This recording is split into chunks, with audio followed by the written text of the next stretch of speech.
Hello guys, this is Venkaiah station. Welcome back to my channel. ఈ రోజు అయితే ఒక వింత సమస్యతో బాధపడుతున్న ఒక న్యూస్ మీ ముందుకైతే తీసుకొచ్చిన. హర్యానా రాష్ట్రంలో మనకి సంతారాం అనే ఒక వ్యక్తి అయితే ఉన్నాడు. ఆయన కాస్త పెద్ద మనిషే.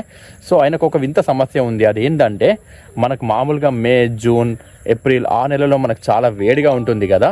కాకపోతే ఆయనకు మాత్రం ఆ నెలలో చాలా చలిగా అనిపిస్తుందట. ఆయన శరీరము ఆ నెలలో రగ్గులు కానీ, బ్లాంకెట్లు కానీ అవన్నీ కప్పుకొని అయితే పడుకుంటూ ఉంటాడట. చలి కూడా కాచుకుంటాడట ఆ నెలలో. అంత వేడికి ఆయన చలి కూడా కాచుకుంటాడంటే అర్థం చేసుకోండి. అదేవిధంగా మనకి డిసెంబర్ కానీ, నవంబర్ కానీ ఆ నెలలో మనకు చాలా చలిగా ఉంటుంది కదా.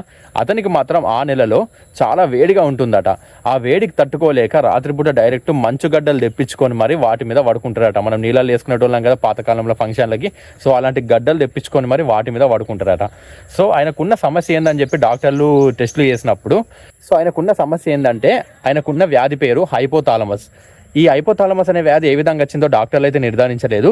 కాకపోతే హైపోథాలమస్ అనే వ్యాధి మనకి బ్రెయిన్లో హైపోథాలమస్ అనే ఒక భాగం ఉంటుందట. సో ఆ భాగంలో ఏదైనా ప్రాబ్లం ఉన్నప్పుడు ఈ విధంగా ఇలాంటి ప్రాబ్లమ్స్ అయితే వస్తాయట. సో ఇలాంటి వీడియోస్ కోసం మన ఛానల్ అయితే సబ్స్క్రైబ్ చేసుకోండి. Thank you.